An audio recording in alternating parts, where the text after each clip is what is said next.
Welcome back to the channel, and if you didn't know, let me let you know that you are now in the #1 place to start your natural journey while embracing a natural lifestyle full of self-love, confidence, and determination. So now that I got that out the way, let's jump into the video.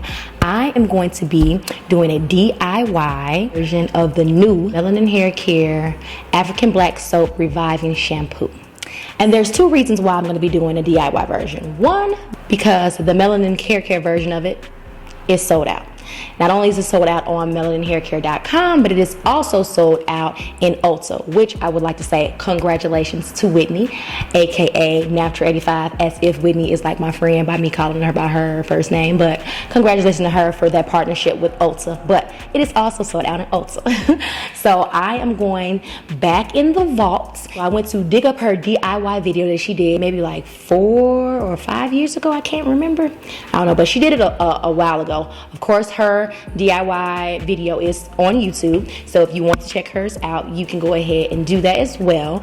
But I am going to be doing the same DIY, and I want to eventually try her Melanin Hair Care shampoo, of course, but can't try something that I can't buy. So the second reason is that it is kind of on the pricier side. So well, the Melanin Hair Care version is $30, and I do say it's $30 if you buy it off of the website, because you do have to pay for shipping, and her shipping is pretty high, pretty expensive. So it'll be around $30 for you to get this product shipped to you. Now again, if you get it from Ulta whenever it comes back in stock, then that's a different story. But I just thought that since it's out of stock anyways, I might as well go ahead and do my own, because I love to DIY. So what I spent probably would amount to almost as much as how much hers cost, because I had to purchase a lot of the ingredients because I just didn't have them. But the good thing about that is I will be using those ingredients for other products in the future. So it's a win-win. If you guys want to see how this DIY goes, keep on watching. All right. We're going to go ahead and start off with the African Black Soap.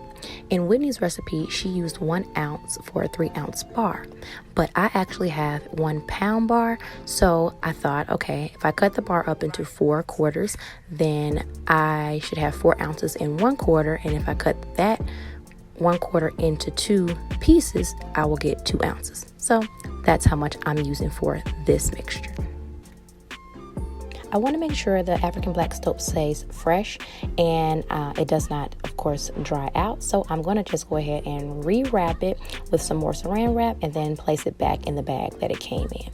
So now it's time to shave the black soap into pretty, I'd say, small pieces, because the smaller you shave it, then it will easily dissolve in the water. So now we're going to add hot boiling water, and I did take it off the stove a while ago, but it is still relatively hot. And this is where I made a mistake, because I actually added too much water, which I'll find out later. Next, I'm going to go in with 1.5 tablespoons of jojoba oil. Jojoba oil is rich in vitamins and minerals. Next, we're going to go in with 1 tablespoon of vegetable glycerin. Vegetable glycerin is a natural humectant. Then we'll go in with 1/2 tablespoon of argan oil, which is rich in fatty acids and helps to increase hair elasticity. It was said that vitamin E oil was used to help preserve the mixture, but in fact, it is not a preservative. Vitamin E oil prevents oxidation of oils. This would only slow down the process of oxidation if water wasn't present. Neem oil helps promote hair growth, so we'll be using 1 tablespoon of neem oil.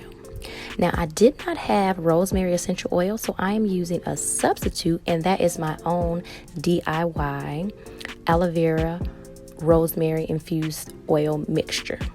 And I'll use 1 tablespoon of that. You just got to use what you got sometimes, right? Next, we'll go in with 10 drops of peppermint oil.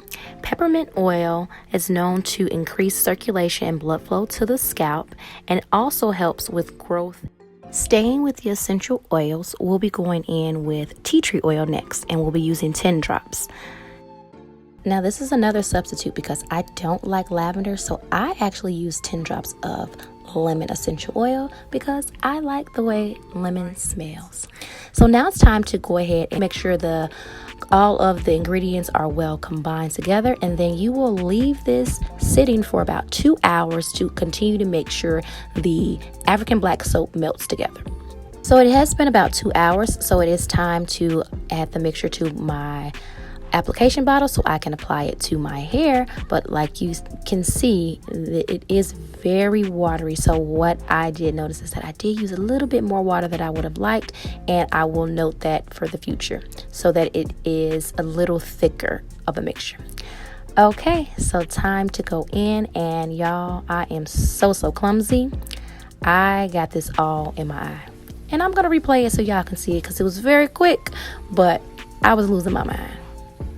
Oh my God, my eye was on fire, and pretty much for the remainder of this video, I kind of had an attitude because my eye was hurting. It was still burning while I was still washing my hair.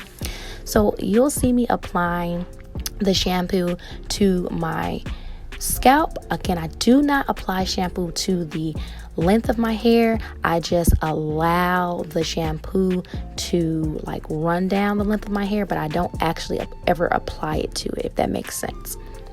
And I am a firm believer of making sure your hair is thoroughly saturated when it comes to shampooing. But again, only my scalp. So I kind of wash my hair in sections. So y'all see me on the other side of my head. I'm making sure that I do not, and I mean do not, get this stuff in my eye. So that's just a FYI that because I used way too much water, it was so watery that it ended up running in my eyes. So just keep that in mind. But I mean, just look at it. It has a great lather. And y'all, my hair did not feel like it was stripped at all. Not at all. I can't lie, the smell wasn't that great, to be honest with you, because the peppermint was so overpowering. It was like a lemon mint, and I just really wasn't a fan of it. But just look at my strands though. My hair was super moisturized, so much moisture. And considering that many people say that African black soap is very stripping, I guess this is like a perfect mixture of oils because my hair did not feel stripped at all. What I would say is because there isn't a preservative present, I would not suggest that you keep this longer than a month. And honestly, I am going to discard it after 3 weeks. I'm like really surprised by how moisturized my hair is. And of course it is a little tangled, but just go ahead and add in your leave-in conditioner, whatever you choose to use as your leave-in, and that's it. I could definitely see this shampoo becoming one of my staples, and like for real, one of my favorite DIY products. Let me know if you've ever tried African black soap shampoo before and what was your experience.